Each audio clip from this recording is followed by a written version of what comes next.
We're a few days into November now, and when I say few, I mean 11, and I thought it'd be the best time to recap some cool origins that were posted by the Origins community in October. These are of course in no particular order outside of the version of Minecraft they're all functioning on, and also I feel like I should make this clear, just because I picked these 10 origins doesn't mean all the other origins that were posted last month were bad or not as good as these ones. These are just 10 origins that stood out to me in particular. That's all. Anyway, let's get started. First up, we have the Ember Avian Origin created by the user known as SheepsRU. This is a single impact origin. The Ember Avian is a unique origin species that lives in harsh, hot environments. To defend itself, it has evolved the ability to heat up its feathers, which can burst into flames when irritated. Their feathers act more like a deterrent to predators, as who wants to chase a fast chicken that burns to the touch? Fire feathers. Your feathers combust into flames when hit, setting the attacker on fire. However, if hit too many times, it will set the attacker on fire for less and set you on fire. It has 6 stats. When you hit the set target on fire for a stacking plus 5 seconds, when you run out of stacks, you set the attacker on fire for plus 3 seconds, and yourself gets set on fire for a non-stacking 3. Standing still for a combined total of 4 seconds, your stacks are raised by 1. In hot biomes, the recharge time is halved, and cold biomes, it is doubled. Good. Husk here. Ah, I see. As you can see, the bars there has dropped by 1, and we'll drop again. And now this time I'm on fire, but only for a brief moment. Again, now I'm on fire again, just for a brief moment still. I think this time I should stay on fire for a fair bit. No, not really. Huh. That's interesting. And now you have to kind of wait for the stacks to recharge before it will do anything. I assume if I do one more egg, I will start burning and will probably burn to my death. Yep, that makes sense. And it did not recharge in that time frame. Well, it did not recharge because I died. It stayed in its usual non-charged state, and now we have to wait for it to recharge. Oh, there's still a husk over here. Giving myself regen just so I don't die while testing this. Let's see how fast this ability recharges when we're in a hot biome, such as this desert here. Let's let it take us down to the very middle of the charges, and then we run away. Okay, so it takes roughly a minute to go back to full charge, but it doesn't start recharging for about 30 seconds after it emptied. Like, after it started charging back up at around 30 seconds after the fact, it started charging up very quickly and charged the entire thing within the next 30 seconds. Granted, that was just me counting my head. There's timestamps here that I'll probably use, but it's not too long of a cooldown, and of course, you have to expect that to be doubled if you're in a cold biome. Moving past our fire feather abilities, the next few abilities are basically the same abilities that can be found on the Avian, whether it be featherweight, where you have slow falling unless you sneak, like air, where your speed abilities affect your air speed as well, tailwind making you faster on foot, and whenever you wake up in the morning, Oparius, you'll make an egg. Next unique ability to this origin is burn up. Food you eat is less filling due to the energy needing to keep your fiery feathers healthy. -2 hunger shanks per food consumed, indirectly affecting your saturation as well. Now we've got basically no hunger here. Usually a golden carrot gives you about 3 shanks and a lot of saturation. 1, 2, 3, 4, 5, 6, 7 and a bit saturation points. But we eat it here with this current effect. As you can see, it only gave us 2 shanks, as well as only 2.5 saturation points.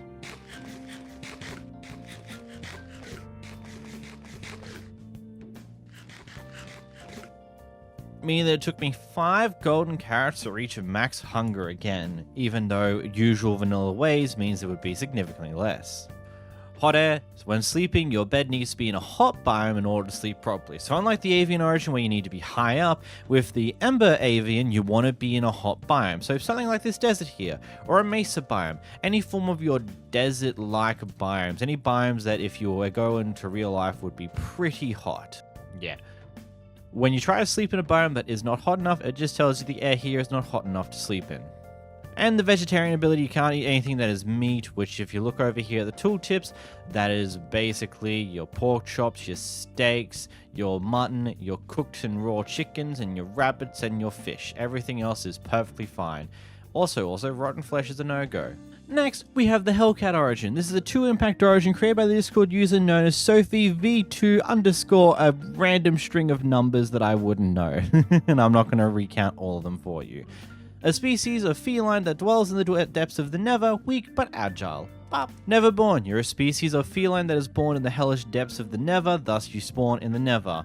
This one's pretty self-explanatory. If I was to die here and respawn, as you can see, we're going to another whoa, whoa, whoa, we're on the roof? I don't know if that is quite correct, sir. Just gonna go open up a new world real quick and see. This isn't a normal, this is not a data pack based origin, instead it's a .jar file, so I don't need to worry about importing it. So let's just load a random world and see what the spawn point will be this time around. Because that was wacky. Okay. Something tells me... Okay. So we don't need to worry about spawn points being quirky. That just seems to be something that could occur. There's something up with the spawning of this origin in particular that will cause it to spawn on the roof depending on the world. As you saw when I generated a brand new world and picked this origin, I spawned below the roof.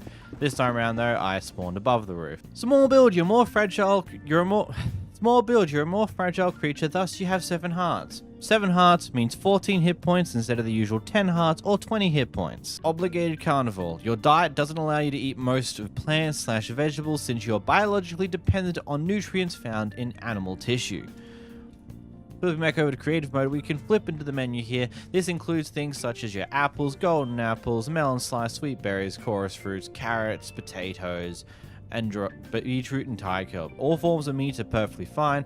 Pufferfish is inedible? Huh? Okay. Bread's inedible, cookies are inedible, cakes are probably fine because they are never attached to these abilities in any capacity. Hellish affinity. Your birth in a hellish landscape have given you the ability to withstand the blistering heat of fire and lava. You take no fire damage. We flip back to survival mode here and we just go nose diving into this lava. If I don't miss. Nothing happens. Ow. A hoglin tried to fight me and immediately died to the lava that it walked into to fight me. Good job, hoglin. You did great. Fleeting. You have an urge to run away when you're struck by something. You gain a temporary speed and jump boost when effect when hit. Hey, that... When we get hit, you get speed 2, jump boost 2 for about 5 seconds, allowing you to escape whatever situation you're in unless you jump off an edge and die like that. What a way to do that. And it seems to have a cooldown of about 15, 20 seconds. Why is there a ghast here too? Cat-like appearance, creepers are scared of you and will only explode if you attack them first. Pretty sure that's self-explanatory, but hey, let's not just assume that. Let's grab ourselves a creep spawn egg. You exist to cause problems. Point out a creeper, it's going to run away from you, but if you whack it, it will then decide that it feels like exploding on you. But the creepers will ignore you until you make contact. Next we have the Glitchborne Origin, a 2-impact origin created by the Discord user known as Milky. Your life is a mistake. Buggy Collider, you can crouch to clip your hitbox into some boxes. Oh god, this is going to be one of those origins. Do I remember how to do hitboxes? Lag back. Kick your router to become invulnerable and reset your momentum. Activate ability using with G. So if we're running, we can press G to stop our momentum. Right dead in its tracks. That's really cool. Do it again. We'll just start running. Running. Actually, I don't want to go any faster anymore. That is really funky. Okay, I stopped him hitting me for like 1 tick, and then he went back to hitting me again because of course he did, stupid husk. Oh, here's an orb I had earlier. Stag Overflow. Your code is not prepared to handle plus 20 damage or less than negative 64 height rolling over. Okay, this sounds like some fun. So now, okay, we're gonna flip survival mode, and we're gonna fall, and then we're gonna teleport back to the top of the world. And we didn't survive. Probably because we had fall damage already. Where's the hole I just made? God damn it. So with this, let's try this again. Let's just fall down.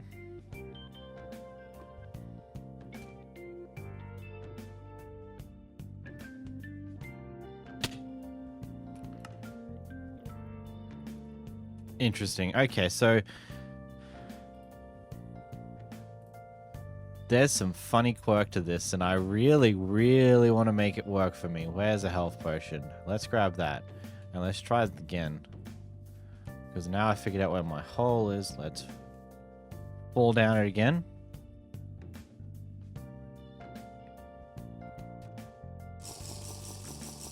We're back at full health, which means I will still die. Okay, so the idea is that if you take 20 damage, which is your full health bar, it's supposed to ignore that damage. Clearly that's not working as intended, at least that half of the ability. Though, well, there's the hole. Though this part of the ability is working exactly as intended, which is kind of funny. Oh, I fell perfectly to keep falling in this indefinite loop. There we are. Okay, I'm gonna put something over that because that's funny, but also problematic. Let's just do that so I know where I've put that hole. But yeah, you're supposed to, whenever you take 20 damage, which is all of your hit points, because you have 20 hit points, it's supposed to ignore that damage and put you back to 20. Obviously, that's not working as intended because I still die, but the other part of this ability, where if you fall below -64, you just teleport to the top of the world, is working exactly as intended. Bunny boy, you move slightly faster in the air. Well, let's do something.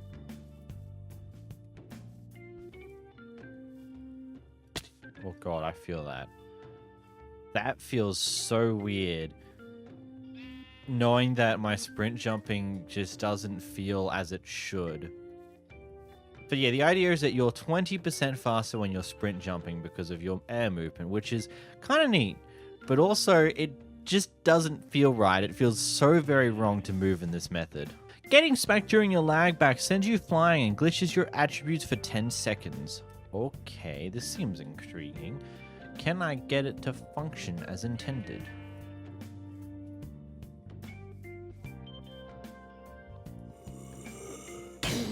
Oh my god! It really requires some I cannot time this again, can I? Oh my god, stop at me. Get better at this. And there we go again! Yeah, I mean, that shows exactly what it does. If you perfectly time the ability so you're technically invulnerable as you get whacked, you'll get sent like 5 blocks up into the air, get given resistance, and get given speed, and be able to get out of any situation. Anyway. Teleporter.nan.fixer. Using pearls often doesn't work due to the fact that your position isn't formatted correctly. This is just layman terms for e-pearls, you can't use them. Ender pearls. Yeah, you can see it here. Like, you can't even throw them in any capacity. Inconsistent hands. When you hit, there's a small chance your hand stops existing for a split second. There's a wrong M there. Get over here. I want you.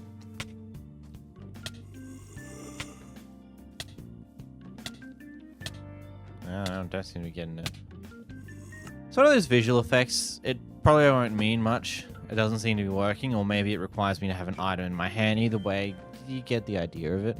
Going back to the Buggy Collider real quick, it's got a different descriptor on the actual posting of this origin itself than what it is in here. So I'm going to test this other thing that seems to be also a part of the ability, which is when fully inside blocks, you fall through the world.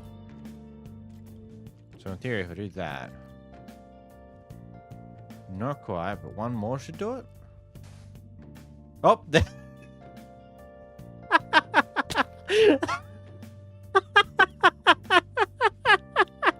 Okay. And she's gone. Okay, so the Buggy Collider thing here is not quite correct. It should say when fully inside blocks, you just fall through the world. Like, you just lose all existence for a brief moment until your next clip back into something after the blocks, which, as you saw, was in a random cave that seemed to be in the deep dark. That killed me immediately. That's funny as hell. I imagine that when your survive fall damage that's higher than 20, you'll actually not have to worry about that, and that could lead to some really funny shenanigans. Energy expense. Due to your buggy nature, it takes more effort to keep yourself together, making you much hungrier. The idea is you're 50% hungrier, you burn through your hunger 50% more quickly, which you may or may not notice because you'll spend more time when you're sprint jumping, you'll spend more time floating in the air, so you'll be using less of your hunger in theory. It's weird how that's going to work, but yeah, you'll get hungrier 50% faster. Neat. Before we roll into this origin, I do want to give a brief epilepsy warning because this origin's abilities incorporates a lot of flashing effects. You've been warned! Next we have the Helios Origin, a 3-impact origin created by the Discord user known as Isfet. The match is struck, a blazing star is born. Spear of the All-Father. Fire spear that burns with the sun's light. 12 damage and 10 CD. 10-second cooldown. Active ability with G. Press G. You throw something? Hold on, let me reread that. Fire spear that burns the sun's light. I did not see any imagery. Spell engine, spell power. Okay, so quick thing before you use this origin, you'll need the spell engine mod and spell power attributes, I think. Let me just double check that and I'll get back to you. With the spell engine and spell power attributes now here. Okay. And I should make sure that my particles are currently on. Yep. Press G. Yep, now you can see the effect going on. That's pretty cool.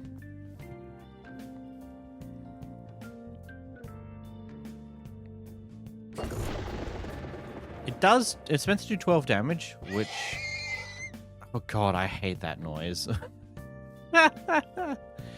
Actually, I think I might figure something out here real quick. Okay, now that I've done some things here, let's take our ability and let's go whack that thing. 10-8 damage. Okay, that's pretty cool. Now we have damage numbers. If only I was using this a lot sooner so you could see things are burning around me. Okay, I will need to question why crossbows just doing that for me in my version of Minecraft now. I don't know what happened to my crossbow texture packs. At some point they broke. Also, am I just not being shot with an arrow here? Interesting. Solar Envoy. Turn to a small ball of sunfire to fly forward for 5 seconds, gaining 4 contact damage, and it's got a 20-second cooldown. Active ability with your secondary ability key, which I have bound to Y. So... Oh. That's... interesting. There's a bunch of ally in there. Wait. So how does this work if I play again? Oh my god, you can use it to go up. That's nuts. That's a cool ability. Let's just go flying every 20 seconds. Like, I went from down there up to here in 5 seconds flat. Like, this is nuts. And fast. Oh. Just beware, you still take full damage. Sunstrike. Summon a pillar of sunfire. 6 damage per second. 5 seconds. It lasts for 5 seconds with a 30-second cooldown. Active ability with X, which is your load bar activator, if I remember correctly. Yep, load hotbar activator key. And so, if I don't die to stupid things here, let's just let's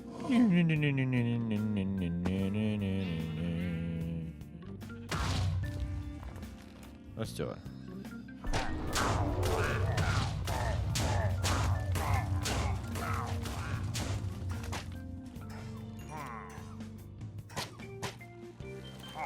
Wow, that's flashy in probably all the worst ways.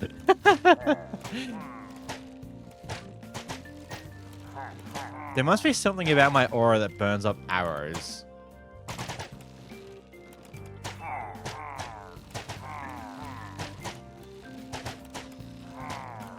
I'm probably going to turn down the brightness of this footage just in case, but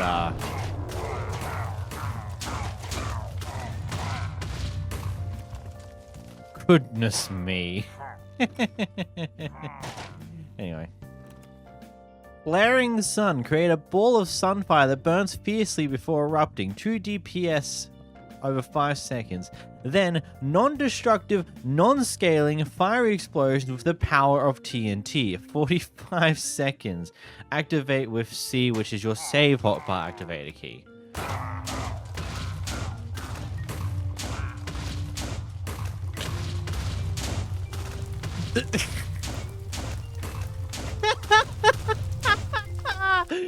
What is this? All I see is the fire down there.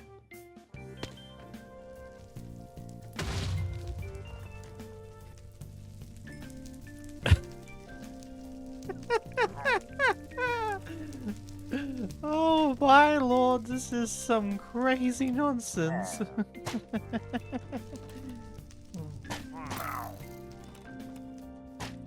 Well, guys, sorry, you're part of the experimentation. Stand away so I don't die to it this time around.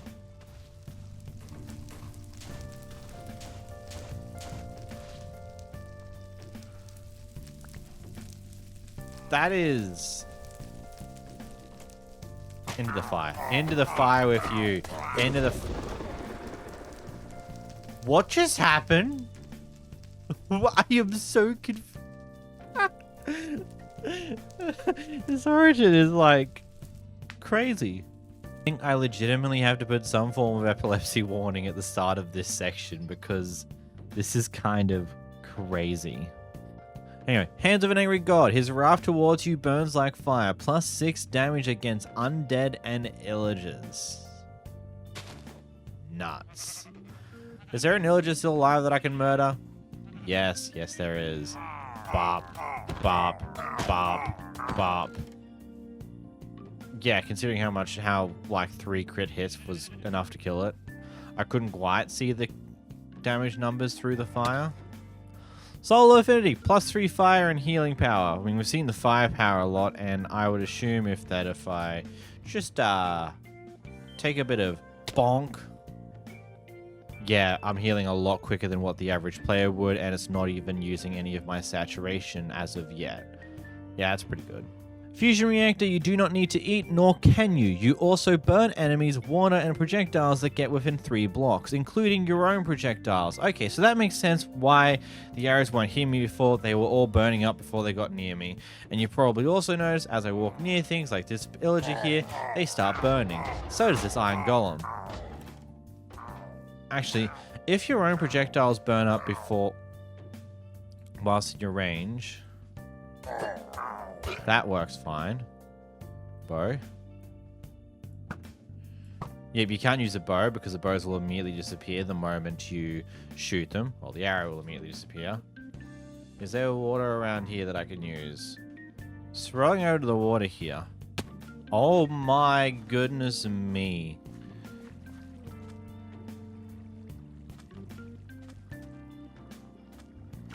You can effectively drain the ocean except for seaweeds. Ignore that.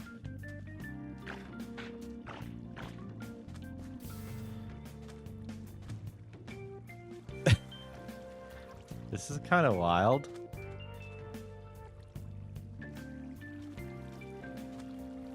Like, I'm just forcing the water to drain. Okay, let's leave now. So how much has that messed up the ocean? Not much, really. It's just that little chunk there that's been screwed with. Otherwise, it's perfectly fine.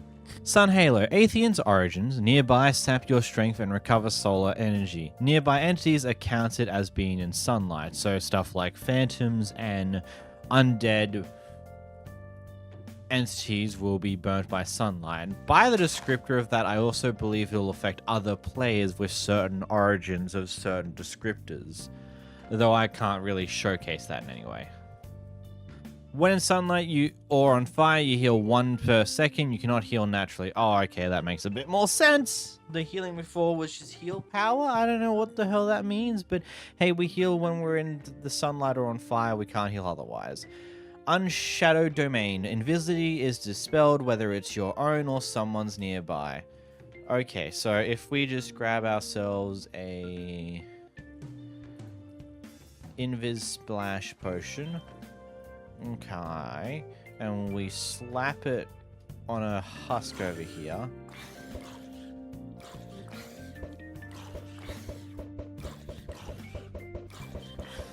You know, sorry, I can't even test this on anything because I can't even throw the damn thing.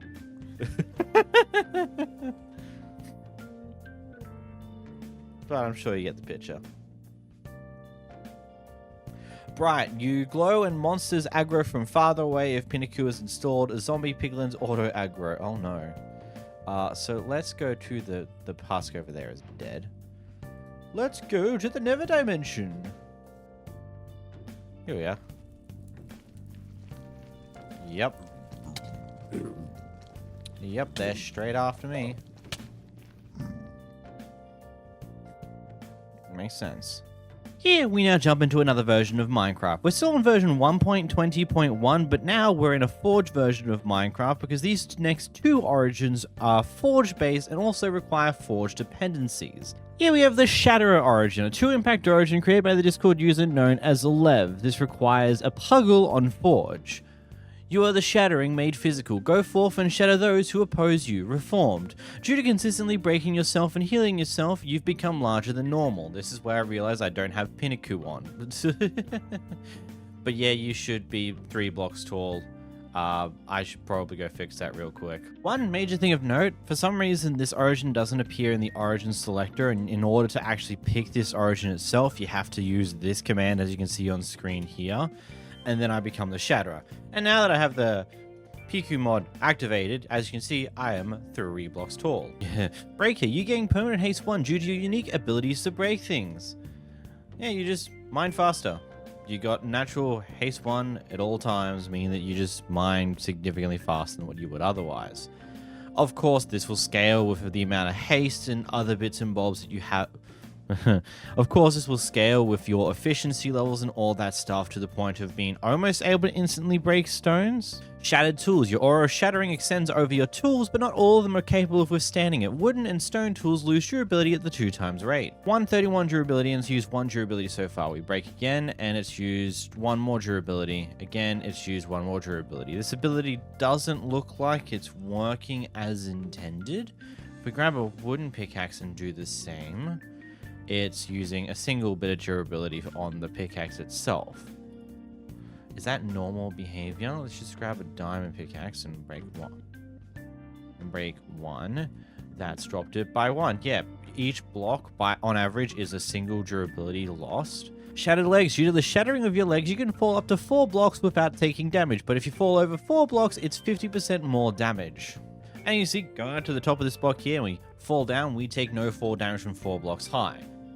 But if we jump, we now lose a full heart. Now, this is kind of weird because of how the extended height we can jump from before we start taking damage, and then when we do take full damage, it's twice the normal one. You'll see some weird shenanigans at like 6, 7 blocks high, but once you start getting like a good distance, let's go up to here. It's still not taking too much damage yet, but I believe there's a point where it will take more damage than what you'd usually expect from a fall height. Like, yeah, I don't know.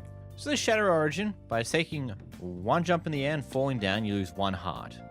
But if I was to, let's say, switch the human real quick, and go up here, and then jump off, I will lose also 1 heart. The doubled falling damage is weird purely because of how this entire thing works. Because you take fall damage at a higher point, because you start taking fall damage at a higher point than what a normal player would, it makes it a little bit more confusing. Because normally, a 5-block fall is a full heart.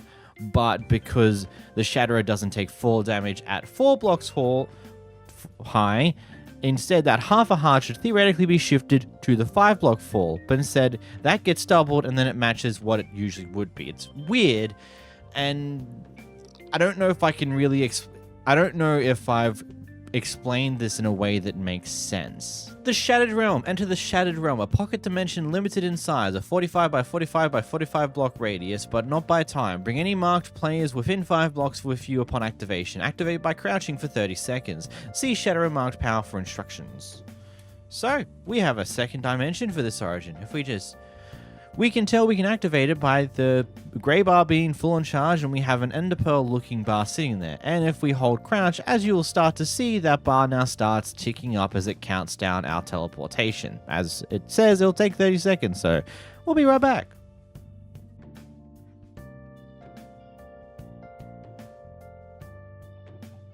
And it didn't take us into the other dimension. We swapped worlds for a brief moment and went right back. Weird.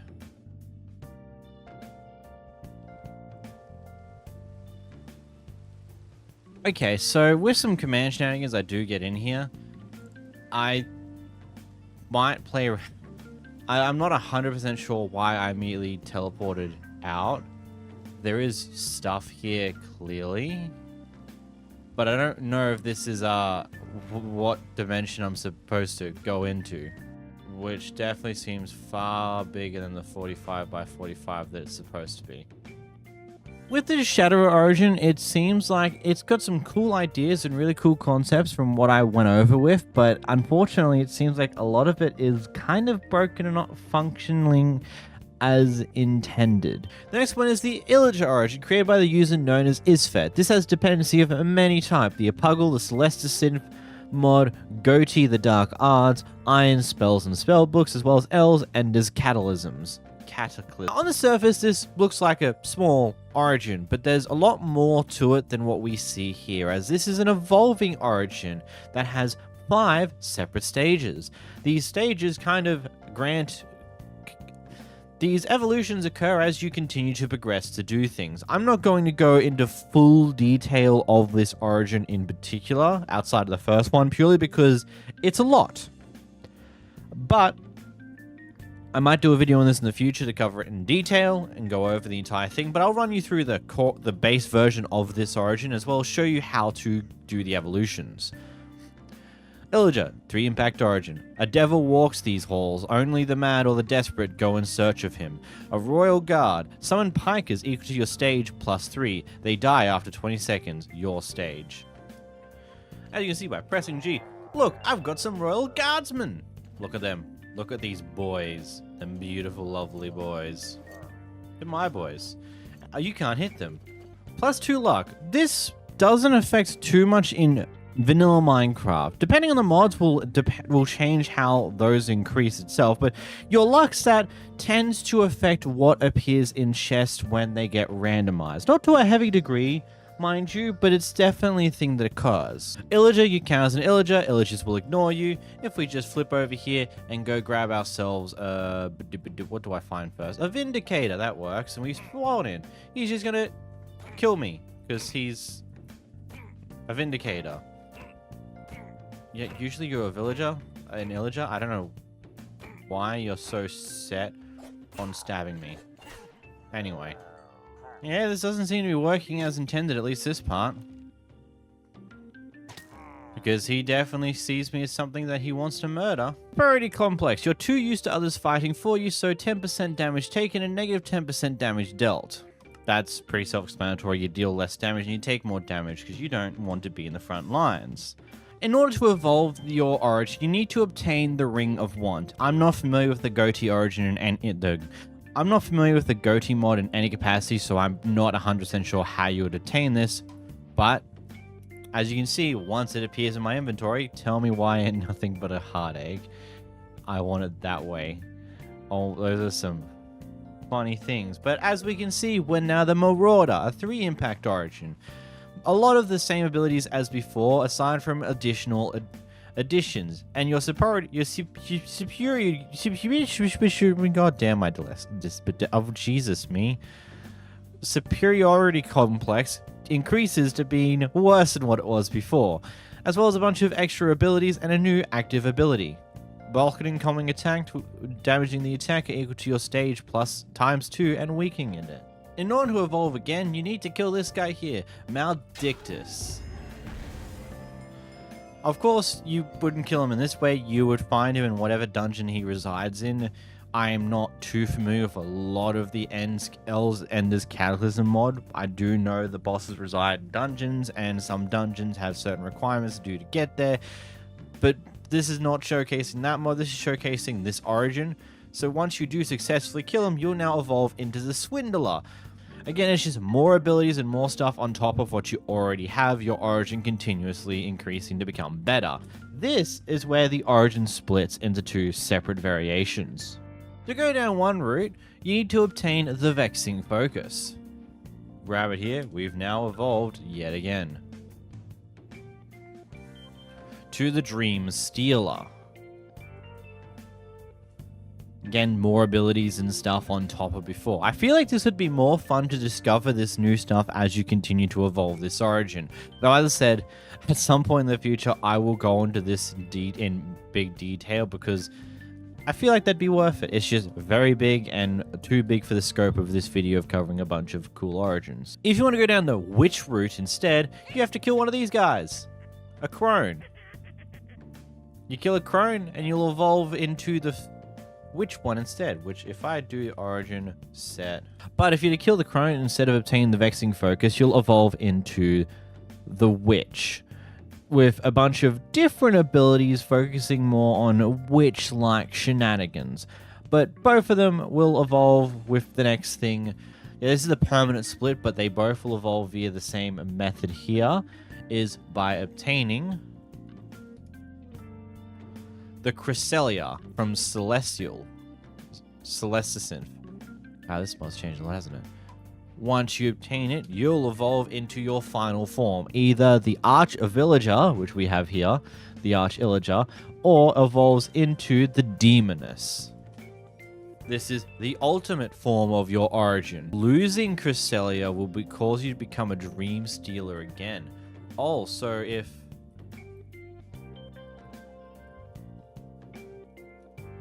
yeah, I'm now back to a Dream Stealer because I no longer have the weapon. But if I grab it again, I will evolve back to being the Arch-Illager. That's the Illager Origin. I don't believe I gave a very good overview of the entire thing, purely because, as I said, this is huge.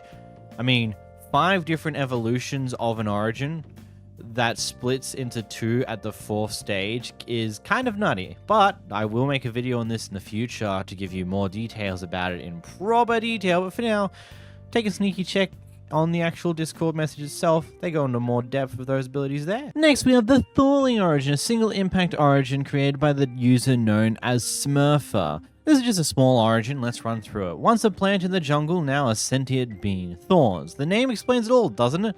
Whenever someone hits you, they get damaged too. And yes, this does bypass armor. Let's get some fun men over here. Let's get a husk, and we're going to place him, and we're going to let him whack us a few times. Who's going to win this fight? Him or my body? I think I'll lose. No, I win because he couldn't stand hitting me. Photosynthesis. Food? Who needs to eat? You don't need to eat anything, nor can you if you wanted to. You absorb the light from the sun to stay alive, so be careful at night. As you would have noticed, my health quickly regened when I was fighting the husk over here, so let's do it again. Aha. I am better than you, good sir. You've got nothing on these hands that are not even bothering to touch you because you're dying to my armor. Haha. Well, my non-existent armor, but you get it, you get it. And we rapidly heal back to normal. And we don't actually touch our hunger or saturation in any major way whatsoever. What happens now?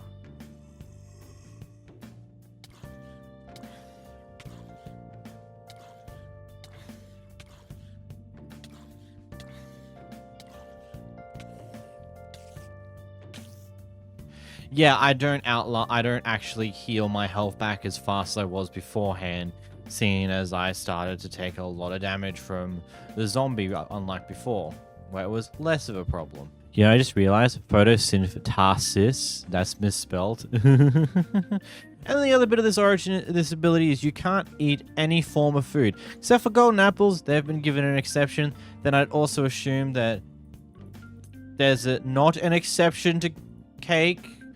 Okay, there is an exception to cake. You just aren't hungry enough to actually be able to eat it, but you can still eat the cake theoretically. But you can't lose hunger, so what does it matter? In like form, you burn easily, but being in water restores your health over time. We just flip back to creative mode here and grab ourselves a flint and spill and flick back. As you can see, simply being on fire for a moment will start burning at a pretty quick pace that outpaces our healing to a certain degree. But no, I don't want to be... While we jump into the water, as you can see, we start healing quite rapidly in comparison to how fast we were healing on the surface beforehand.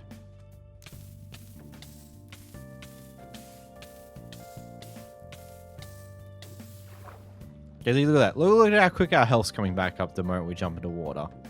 Really fast. Night withering, you grow weaker and move a bit slower when it's night.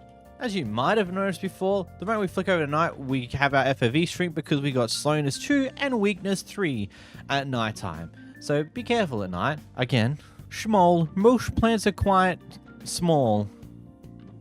Another misspell. Wrong version of quiet. Most plants are quite small, and so are you. As you can see here, I am a small man. We need to flick the time back to normal. And if I run over here real quick, as you see, I am less than a block tall. Well, I'm about a block tall. If I crouch, I'll not quite fit underneath a slab. Here we are jumping versions again. This time we're now in 1.20.2 fabric. So just one version higher because there's 2 origins that only work in this version, not the other versions. Yada, yada, yada. You kind of understand it, I hope. Our next origin is the Hearthsmith Origin, a single impact origin created by the user known as Drizzo. Though... the first notable thing of this, I'm pretty sure you can feel it, is this mod seems to be called... like, let's go back to a human origin here. This is what the game looks like here. My keys are all confuzzled. Okay. But yeah, this is what it looks like normally. And if I roll over to this origin here and click it, this is it now. There is some weird frame pacing issues going on when I select this origin. I'm not 100% sure why. Also, another thing to keep in mind is this origin also has its own resource pack that you'll want to use in order to get the proper experience of this origin. With those things out of the way, let's get into the origin itself. Hearthsmith, craft your own cozy campfire foods that only you can make, perfect for roasting and sharing by a fire. Right-click a campfire with the uncooked food in your main hand to cook it. If the food is on a stick and it is cooked at the nighttime on the campfire, it will grant a buff when eaten. We got various new recipes here. We can craft some fun little... Of course, we want a campfire. Campfire is nice. We flick to survival, and we set the time to midnight so we can make something lovely here. We can make a brown mushroom on a stick here. And right-click it to make it a toasted brown mushroom on a stick. And when eaten, it gives us regeneration 15. Neat. Sweet foraging. Breaking grass, sugar cane, or crops have a 50% chance to drop marshmallow residue. Right-click on any flower with a stick to tap it for a guaranteed piece of marshmallow residue. It has a 10-second cooldown. Marshmallow residue can also be used as an alternative to slime balls. Oh, that sounds interesting. So if we just grab ourselves, let's say, another stick, which is ingredients, we grab ourselves a flower, which should be in natural blocks. Let's just use some corn flour. We place it down here, and we... right-click it. We get ourselves some mushroom residue, which has a cooldown bar thingamybobs. So let's break some stuff and see if I can get some more. Oop, there's another one there. And a bunch more over here. Cool beans. Here on the next ability, we have got Forge Kindle. By crouching and right-clicking on a lit campfire, you capture its living flame. The ember stays with you, ready to cook whatever you hold or to rekindle another campfire with its warmth. So, crouch, right-click. Oh. And there's also been things coming to annoy us in our little setting over here. You suck. Get out of here. No one wanted you. And if we crouch, right-click again... oh. And so, let's say if I go grab ourselves another stick, another shroom, we'll go red one this time around. I turn it into something. And if I right-click and... if you press the primary ability key, you can consume the fire to cook something. Entities near lit campfires or soul campfires glow, visible only to you. So if I grab out, flick off of peaceful for a moment, grab out a husk and I slap it right here. He glows. Wait, hold on.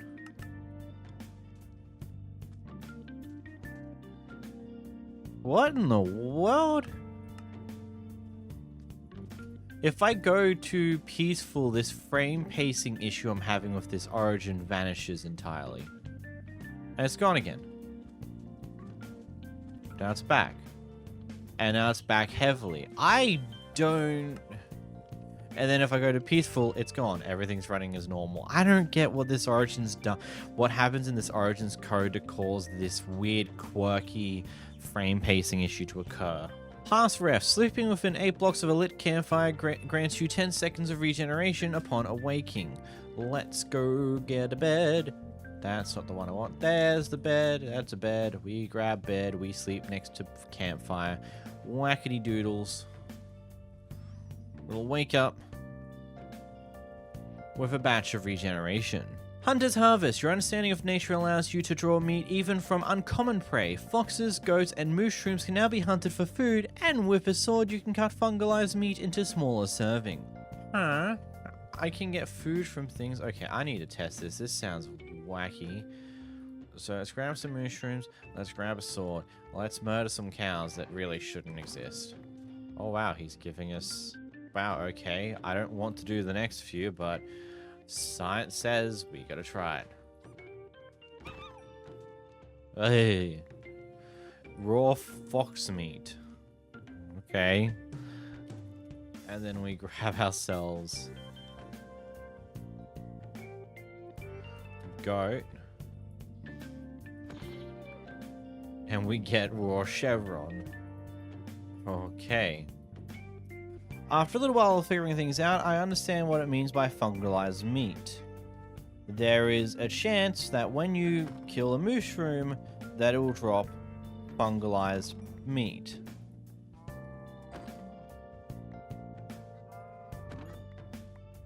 There's some more there. Which this beef here, if you grab a sword and right click with it, you turn into forge chopped smaller bits. Thalassophobia, being somewhere with a low ceiling for too long will weaken you and make you slower. If we just go down a handful of blocks, do this, wait out for like a little bit.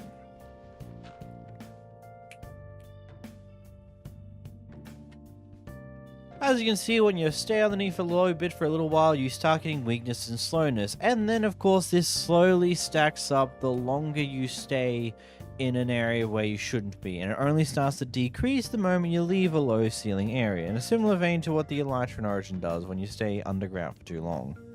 Next we have the Thalassophobia Origin. It's a 2-impact origin created by the Discord user known as Canary. The fear of water personified. It lurks, waiting to strike. Ghost Water Dive. You fade into the waters, becoming invisible until you enter combat. Let's... Oh god. Oh no. Oh no, it's one of these origins. In the water, quickly. Anyway. Oh wow. We just straight up invisible once we're in water. Though, I don't... Okay, cool. If I then go over to this fish over here and give it a good old whack. Whack. We're now visible again. And then... we will go invisible again a few moments after we leave combat. That's pretty cool. Snag Harpoon. Throw a harpoon, hooking the victim and inflicting pressure. Active ability with your primary ability key. Crushing pressure. Pressure reduces swimming speed by 75% for 5 seconds. Anyway, squid. We pull it over here. I don't know if that's swimming slower than what it would usually go. It looks like it might. It's still glowing. I wonder how long it will glow for. Death from below. Execute a low health victim in the waters, emerging above them upon kill. Activate use with the secondary ability key. Gift of drowned ones. You sense enemies below 33% health even through walls. Ever lurking. This ability cooldown resets if it kills. Welcome to the Abyss. Wait, this sounds like Pike's ability from Pike's ult from League of Legends. Why the hell has that popped up in here again? I haven't played that in yonks. So let's go hunt out something over here. So if we just grab this to us. As you can see, it's now got that red outline. I thought this was to do with the other ability, but I believe it's to do with this. If it can get back here, stop running away, we can just kill it, and we get bold. You're cut. This is Pike's ability. Oh, and it gives us absorption and speed when we consume our cut. That's kind of funny. Spoils of War, death from below. Execute rewards you and the last player to assist with the kill with a gold coin, which can be redeemed for a random buff. Oh, so I just got lucky in getting absorption speed. Okay, it gives you a random buff for 30 seconds. That's cool. And very much Pike's ultimate from League of Legends.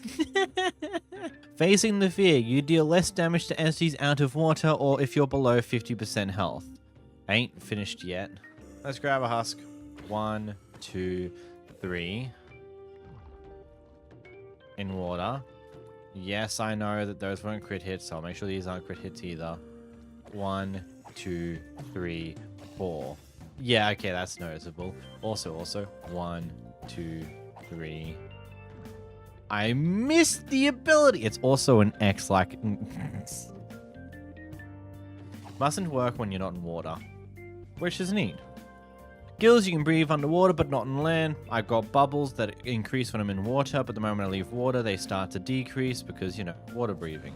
Wet eyes, you can see perfectly underwater. If we press C, we can toggle our night vision that's underwater, going from normal to having the ability to see everything as normal. Aqua Affinity, you may break blocks underwater as others do on land. You know this ability by now. Like water, when underwater, you do not sink to the ground unless you want to. Well, you can't see me at all properly, but if you press spacebar, you will hold your float here. You tap shift, you'll start to sink, and you can hold shift to sink faster.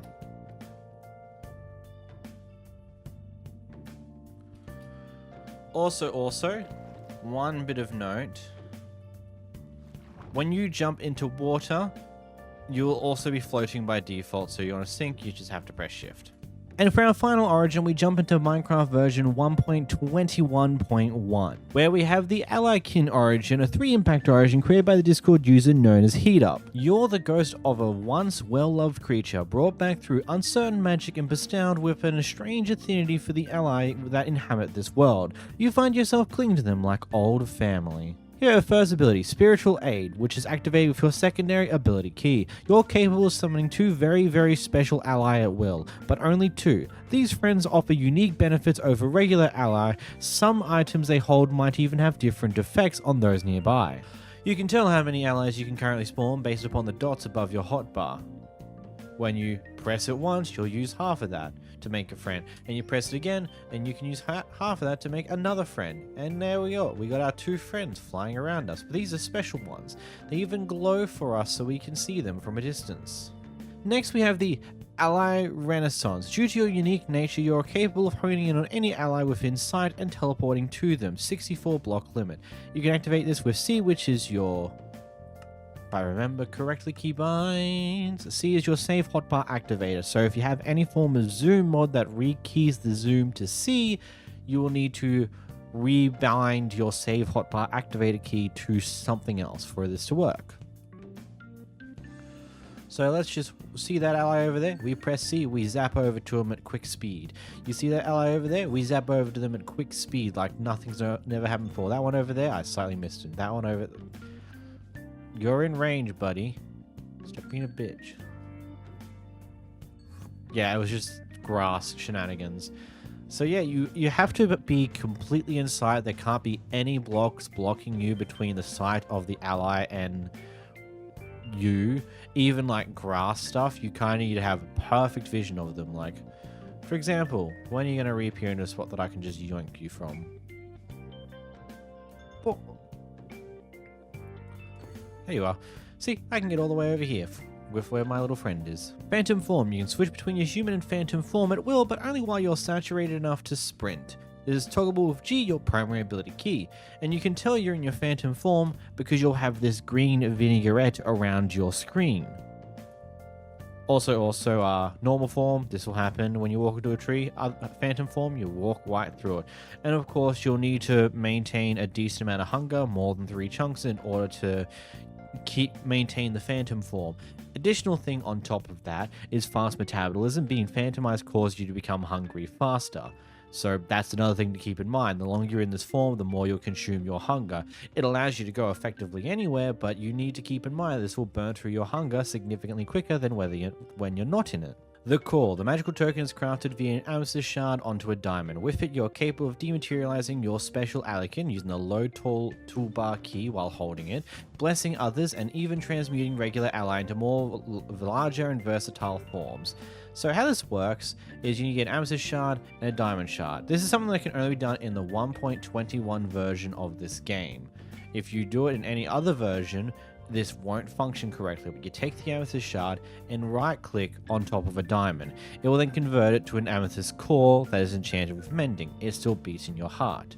With this in your hand, you can now press the X key, which is your load hotbar activator key by default, to despawn your 2 major Allaykin allies.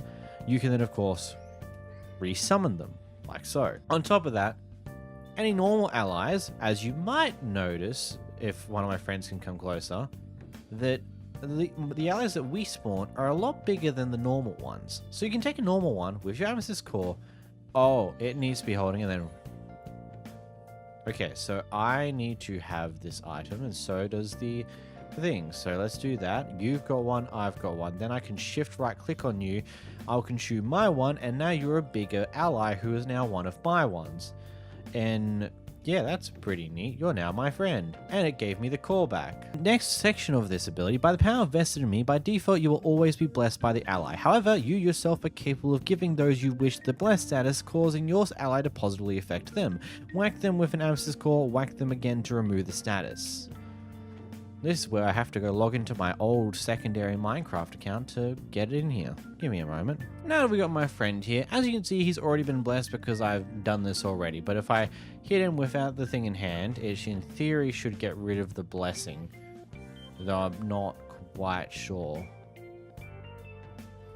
This should give him the blessing. So when I give you more things... Like, I don't understand how ally work properly. It's never something I've really grown to know because, quite frankly, I haven't properly played vanilla Minecraft since these guys have been added. So I don't understand how the ally mechanics work to a complete degree. But hey, the allies are here, they're existing, and this guy's glowing. I don't know much else of what it's going to do. So thank you for demonstrations, good friend. Goodbye. Bless, you've been blessed by an Allaykin. Do not fail us. You might notice you glow. A blue. I believe that's what that means. Spectre, being an actual ghost/fae, you don't need to breathe and thus are immune to suffocation. Now, usually one of the little quirks with the phasing ability here is that if you turn off phasing whilst you're in blocks, depending on your origin, you might suffocate. This one, clearly, we don't. Heck, there's even additional wackiness that we are transparent, you know? Featherweight, you'll fall as gently to the ground as a feather would unless you sneak. Flicking back to creative mode so I don't burn in the day for another ability. As you can see, if I just walk off the wall over here, I will slowly float down because of feather falling. My friend is following me. And if I hold shift, I disable the feather falling and fall down to the ground. You do still take fall damage, keep in mind. So it might be advisable to hold shift until you're close to the ground and let go at the last minute so you don't take fall damage. Like air, modifiers to your walking speed also apply while you're airborne. That's pretty self-explanatory. Phasing, while phantomized, you can walk through solid material except for obsidian. Similar ways of phantom ability, both obsidian and bedrock you cannot phase through. Translucent, your skin is translucent, already shown. Instability. Your form is quite unstable. This causes you to take slightly more physical damage and far greater magic damage. Magic damage is usually stuff to do with witches, so potions and things on those lines. And then of course, whatever your mods add to the equation. A good example on the drastic increase this is, let's take an instant damage 1 splash potion. Now this usually does about 2 hearts of damage to you if you take this damage. But as you can see, I'm at almost full health. Let's fix that effect. Give me some regen. infinite of 5, go back to full, and then we will effect clear it. So at full health, instant damaging, a potion of harming 1. It takes 7.5 hearts. Instead of the usual 2 hearts, it's 7.5 hearts. Magic damage is absolutely deadly to you. You'll probably find out that when you get into a kerfuffle with a witch, they could probably kill you like it's nobody's business because armor doesn't quite protect you from harming potions. Photoallergic, you begin to burn in the daylight if you're not invisible. So if we walk out here in the daylight, I start burning. Because of course I do, and I will probably die for doing so. Yeah, what do you know? Of course, if you're in your phasing mode, you'll still burn. You can't escape it by doing that. Furthermore, a full set of armor will not save you. It gives you more time in the day, but it will not save you from the burning of the sun.